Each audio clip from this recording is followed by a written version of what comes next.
ಎಲ್ಲರಿಗೂ ನಮಸ್ಕಾರ. Welcome to my channel. ಇವತ್ತಿನ ವಿಡಿಯೋದಲ್ಲಿ ಯುಗಾದಿ ಹಬ್ಬದ ವಿಶೇಷವಾಗಿ ತೊಗರಿಬೇಳೆ ಒಬ್ಬಟ್ಟು ಯಾವ ರೀತಿಯಾಗಿ ತುಂಬ ಸುಲಭವಾಗಿ ಸಾಫ್ಟಾಗಿ ಮಾಡೋದು ಅಂತ ತಿಳಿಸ್ಕೊಡ್ತಾ ಇದ್ದೀನಿ.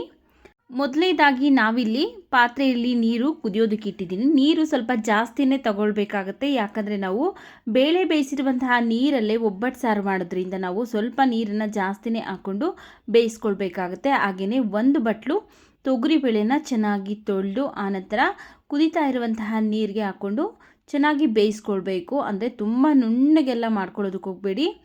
ಬೇಳೆ ಬೇಯೋದಕ್ಕೆ ಒಂದು ಸ್ವಲ್ಪ ಉಪ್ಪನ್ನ ಹಾಕ್ಕೊಳ್ಬೇಕು. ಯಾವುದೇ ಸ್ವೀಟ್ ಮಾಡಬೇಕಾದ್ರೂ ಸ್ವಲ್ಪ ನಾವು ಉಪ್ಪನ್ನ ಹಾಕೋದ್ರಿಂದ ಟೇಸ್ಟು ಚೆನ್ನಾಗಿರುತ್ತೆ. ನಾವು ಪಾತ್ರೆಯಲ್ಲೇ ಈ ರೀತಿ ಬೇಯಿಸ್ಕೊಳ್ಳೋದ್ರಿಂದ ಬೇಳೆನೂ ಅಷ್ಟೇ ಹದವಾಗಿ ಕರೆಕ್ಟಾಗಿ ಬೇಯುತ್ತೆ. ಕುಕ್ಕರಲ್ಲಾದರೆ ಬೇಗ ಮೆತ್ತಗಾಗ್ಬಿಡುತ್ತೆ. ಅದರಿಂದ ಅದನ್ನು ಬೇಯೋದಕ್ಕೆ ಇಟ್ಟು ನಾವು ಕಣಕ ರೆಡಿ ಮಾಡ್ಕೊಳ್ಳೋಣ. ಅದರಿಂದ ನಾವು ಯಾವ ಕಪ್ಪಲ್ಲಿ ತೊಗರಿಬೇಳೆ ತೊಗೊಂಡಿದ್ರಲ್ಲ ಅದೇ ಕಪ್ಪಲ್ಲಿ 1 ಕಪ್ಪು ಮೈದಾ, ಒಂದು ಅರ್ಧ ಸ್ಪೂನ್ ಆಗುವಷ್ಟು ಅರಿಶಿನ ಪುಡಿ, ಹಾಗೆಯೇ ಸ್ವಲ್ಪನೇ ನೀರನ್ನು ಹಾಕ್ಕೊಳ್ತಾ ನಾವು ಒಬ್ಬಟ್ಟಿಗೆ ಕಣಕಣ ಕಲಿಸ್ಕೊಳ್ಬೇಕಾಗುತ್ತೆ. ತುಂಬ ತೆಳುವಾಗೂ ಕಲಿಸ್ಕೊಳಕ್ಕೆ ಹೋಗಬೇಡಿ, ಹಾಗಂತ ತುಂಬ ಗಟ್ಟಿಯಾಗೂ ಕಲಿಸ್ಕೊಳ್ಬಾರ್ದು.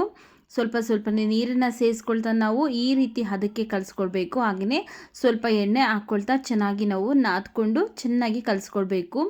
ನಾವು ಈ ರೀತಿಯಾಗಿ ಕಣಕನ ಚೆನ್ನಾಗಿ ಕಲಸಿ ಮಾಡೋದ್ರಿಂದ ಒಬ್ಬಟ್ಟು ಸಾಫ್ಟಾಗಿ ಮೃದುವಾಗಿ ಬರುತ್ತೆ. ನೋಡಿ, ಇದ್ರ ಮೇಲ್ಗಡೆನೂ ಸಹ ಸ್ವಲ್ಪ ಎಣ್ಣೆ ಹಾಕ್ಕೊಳ್ತಾ ಈ ರೀತಿ ಚೆನ್ನಾಗಿ ನಾದ್ಕೊಳ್ಬೇಕು.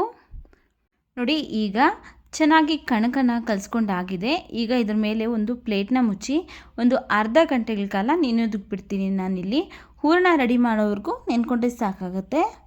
ಹಾಗೆಯೇ ಇಲ್ಲಿ ನಾವು ಬೇಳೆನ ಬೇಯಿಸೋದಕ್ಕೆ ಇಟ್ಟಿದ್ರಲ್ಲ, ನೋಡಿ ಯಾವ ರೀತಿಯಾಗಿ ಬೇಯಬೇಕು ಅಂದರೆ ಈ ರೀತಿ ಹದವಾಗಿ ಬೇಯಬೇಕು. ಅಂದರೆ ತುಂಬ ಮೆತ್ತಗಾಗಬಾರ್ದು, ಹಾಗಂತ ತುಂಬ ಗಟ್ಟಿಯಾಗೂ ಇರಬಾರ್ದು. ಈ ರೀತಿ ಪ್ರೆಸ್ ಮಾಡಿದ್ರೆ ಪುಡಿ ಆಗಬೇಕು.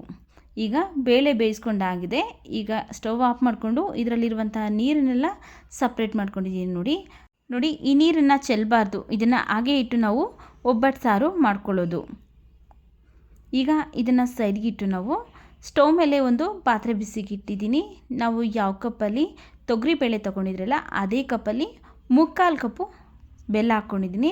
ಸ್ವಲ್ಪ ಬೆಲ್ಲ ಕರಗಿಸ್ಕೊಳ್ಳೋದಕ್ಕೋಸ್ಕರ ಒಂದು ಅರ್ಧ ಗ್ಲಾಸ್ ಆಗೋಷ್ಟು ನೀರನ್ನು ಸೇರಿಸಿ ಬೆಲ್ಲನೆಲ್ಲ ಈಗ ಚೆನ್ನಾಗಿ ಕರಗಿಸ್ಕೊಳ್ಬೇಕು. ಇದರಲ್ಲಿ ಕಸ ಕಡ್ಡಿ ಎಲ್ಲ ಇರುತ್ತೆ, ಅದರಿಂದ ನಾನಿಲ್ಲಿ ಬೆಲ್ಲನೆಲ್ಲ ಕರಗಿಸ್ಕೊಂಡು ಶೋಧಿಸ್ಕೊಳ್ತಾ ಇದ್ದೀನಿ. ಒಂದು ಪಾತ್ರೆಗೆ ಶೋಧಿಸ್ಕೊಳ್ತಾ ಇದ್ದೀನಿ.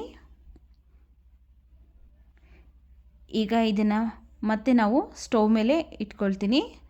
ಹಾಗೆಯೇ ಇದಕ್ಕೆ ನಾವು ಫಸ್ಟನ್ನೇ ಬೇಯಿಸಿ ತೊಗೊಂಡಿದ್ರಲ್ಲ ತೊಗರಿಬೇಳೆ, ಆ ತೊಗರಿಬೇಳೆನ ಈಗ ಇದಕ್ಕೆ ಹಾಕ್ಕೊಂಡು ಚೆನ್ನಾಗಿ ಮಿಕ್ಸ್ ಮಾಡ್ಕೊಳ್ತಾ ಇದ್ದೀನಿ. ಮಿಕ್ಸ್ ಮಾಡಿಕೊಂಡು ಸ್ಟವ್ವನ್ನ ನಾವು ಮೀಡಿಯಮ್ ಫ್ಲೇಮಲ್ಲಿ ಇಟ್ಕೊಂಡು ಮಿಕ್ಸ್ ಮಾಡ್ಕೊಳ್ತಾ ಹೋಗಬೇಕು.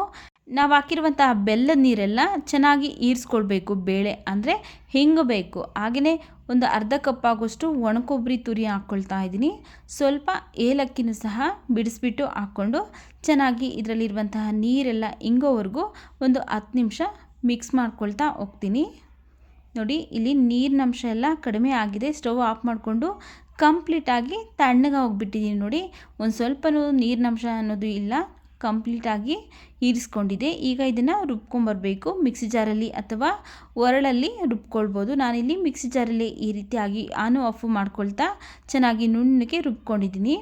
ನೋಡಿ, ಇಲ್ಲಿ ಒಬ್ಬಟ್ಟು ಮಾಡೋದಕ್ಕೆ ಎಷ್ಟು ಬೇಕಾಗುತ್ತಲ್ಲ ಅಷ್ಟು ನಾವು ಹೂರಣನ ಉಂಡೆಗಳಾಗಿ ಮಾಡ್ಕೊಳ್ಬೇಕು. ಫಸ್ಟನ್ನೇ ಉಂಡೆಗಳಾಗಿ ಮಾಡ್ಕೊಂಬಿಟ್ರೆ ಒಬ್ಬಟ್ಟು ತಟ್ಕೊಳ್ಳೋಕ್ಕೆ ಈಸಿ ಆಗುತ್ತೆ ಅಂತ ನಾನಿಲ್ಲಿ ಒಂದೊಂದೇ ಉಂಡೆಗಳನ್ನೆಲ್ಲ ಮಾಡಿ ರೆಡಿ ಮಾಡಿ ಇಟ್ಕೊಳ್ತೀನಿ. ನೋಡಿ, ಹೂರಣನ ಉಂಡೆ ಮಾಡ್ಕೊಂಡಿದ್ದೀನಿ. ಹಾಗೆಯೇ ಇಲ್ಲಿ ಕಣಕ ಚೆನ್ನಾಗಿ ನೆನೆಯೋದಕ್ಕೆ ಇಟ್ಟಿದ್ನಲ್ಲ, ಒಂದು ಅರ್ಧ ಗಂಟೆ ಆಗಿದೆ. ಕೈಗೆ ಸ್ವಲ್ಪ ಎಣ್ಣೆನ ಸವರ್ಕೊಂಡು ನಾವಿಲ್ಲಿ ಚೆನ್ನಾಗಿ ಮತ್ತೆ ಒಂದು ಸರಿ ಹಿಟ್ಟನ್ನು ನಾದ್ಕೊಳ್ಬೇಕು.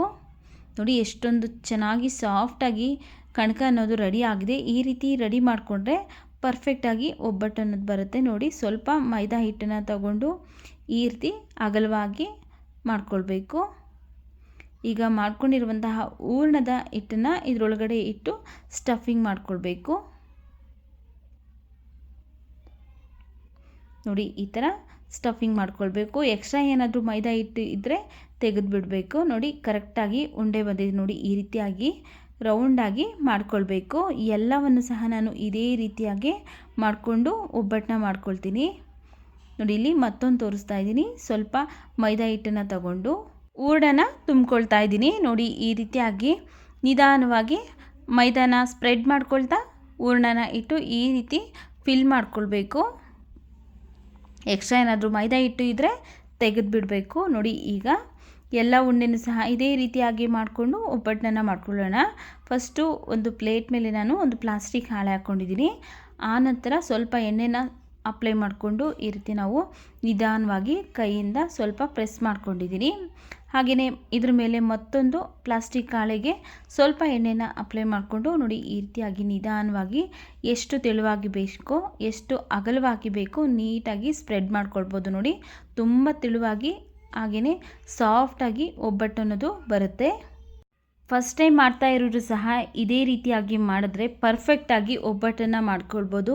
ನಾವು ಒಬ್ಬರೇ ಮನೇಲಿದ್ದೀವಿ ಅನ್ನೋರು ಈ ರೀತಿ ಈಸಿಯಾಗಿ ಉಂಡೆಗಳನ್ನ ಫಸ್ಟೇ ಮಾಡಿಕೊಂಡು ಆನಂತರ ಈ ರೀತಿ ಒಬ್ಬಟ್ಟನ್ನು ತಟ್ಕೊಂಡು ಒಂದೊಂದಾಗೆ ಬೇಯಿಸ್ಕೊಳ್ಬೋದು. ನೋಡಿ, ಇಲ್ಲಿ ಪ್ಲಾಸ್ಟಿಕ್ ಪೇಪರಿಂದ ಒಬ್ಬಟ್ಟನ್ನು ತೆಗಿತಾ ಇದ್ದೀನಿ. ಒಂದು ಸ್ವಲ್ಪನೂ ಅಂಟ್ಕೊಳ್ದೆ ಚೆನ್ನಾಗಿ ಬಂದಿದೆ. ಫಸ್ಟೇ ತವಾ ಬಿಸಿಗಿಟ್ಟು ಅದಕ್ಕೆ ಸ್ವಲ್ಪ ಎಣ್ಣೆ ಅಥವಾ ತುಪ್ಪನ ಅಪ್ಲೈ ಮಾಡ್ಕೊಂಡಿದ್ದೀನಿ. ತವಾ ಚೆನ್ನಾಗಿ ಬಿಸಿ ಆದಮೇಲೆ ಒಬ್ಬಟ್ಟನ್ನು ಹಾಕ್ಕೊಂಡು ಒಂದು ಸೈಡ್ ಚೆನ್ನಾಗಿ ಬೆಂದಾದಮೇಲೆ ಮತ್ತೊಂದು ಸೈಡು ತಿರುಗಿಸ್ತಾ ಬೇಯಿಸ್ಕೊಳ್ತಾ ಇದ್ದೀನಿ. ನೀವು ತುಪ್ಪ ಅಥವಾ ಎಣ್ಣೆ ಇದ್ರ ಮೇಲ್ಗಡೆಗೆ ಅಪ್ಲೈ ಮಾಡ್ಕೊಳ್ಬೋದು. ನೋಡಿ, ಈಗ ಸಾಫ್ಟಾಗಿರುವಂಥ ಒಬ್ಬಟ್ಟು ರೆಡಿ ಆಗಿದೆ. ಮತ್ತೊಂದು ಒಬ್ಬಟ್ಟನ್ನು ಮಾಡಿ ತೋರಿಸ್ತಾ ಇದ್ದೀನಿ. ಅದೇ ರೀತಿಯಾಗಿ ಪ್ಲಾಸ್ಟಿಕ್ ಪೇಪರ್ಗೆ ಸ್ವಲ್ಪ ಎಣ್ಣೆನ ಅಪ್ಲೈ ಮಾಡಿಕೊಂಡು ಫಸ್ಟೇ ರೆಡಿ ಮಾಡ್ಕೊಂಡಿರುವಂತಹ ಉಂಡೆನ ಇದ್ರ ಮೇಲೆ ಇಟ್ಟು ನೀಟಾಗಿ ತೆಳುವಾಗಿ ಎಷ್ಟು ತೆಳುವಾಗಿ ಬೇಕೋ ಅಷ್ಟು ತೆಳುವಾಗಿ ಈ ರೀತಿ ಸ್ಪ್ರೆಡ್ ಮಾಡ್ಕೊಳ್ಬೇಕು. ಕೆಲವೊಬ್ಬೊಬ್ಬರು ಒಬ್ಬಟ್ಟು ಮಾಡೋದಕ್ಕೆ ಕಷ್ಟ, ನಮಗೆ ಕಿತ್ತೋಗ್ಬಿಡುತ್ತೆ, ಹರಿದೋಗ್ಬಿಡುತ್ತೆ, ಪರ್ಫೆಕ್ಟಾಗಿ ಬರಲ್ಲ ಅನ್ನೋರು ಈ ರೀತಿ ವಿಡಿಯೋನ ನೋಡಿ ಟ್ರೈ ಮಾಡಿ ನೋಡಿ, ಪರ್ಫೆಕ್ಟಾಗಿ ಬರುತ್ತೆ. ನೋಡಿ, ಇಲ್ಲಿ ಎರಡನೇ ಒಬ್ಬಟ್ಟನ್ನು ಸಹ ಬೇಯಿಸ್ಕೊಳ್ತಾ ಇದ್ದೀನಿ. ಎಣ್ಣೆ ಅಥವಾ ತುಪ್ಪ ಹಾಕ್ಕೊಂಡು ಎರಡು ಕಡೆನೂ ಚೆನ್ನಾಗಿ ಬೇಯಿಸ್ಕೊಳ್ಬೇಕು. ಅಷ್ಟೇ ಈಸಿಯಾಗಿ ಪರ್ಫೆಕ್ಟಾಗಿ ಸಾಫ್ಟಾಗಿ ಒಬ್ಬಟ್ಟು ಅನ್ನೋದು ರೆಡಿ ಆಗಿಬಿಡುತ್ತೆ. ನೋಡಿ, ಈಗ ಈ ಒಬ್ಬಟ್ಟು ಸಹ ರೆಡಿ ಆಗಿದೆ. ನೋಡಿದ್ರಲ್ಲ ಎಷ್ಟೊಂದು ಈಸಿಯಾಗಿ ಪರ್ಫೆಕ್ಟಾಗಿ ತೊಗರಿಬೇಳೆ ಒಬ್ಬಟ್ಟು ಯುಗಾದಿ ಹಬ್ಬಕ್ಕೆ ಯಾವ ರೀತಿ ಮಾಡೋದು ಅಂತ.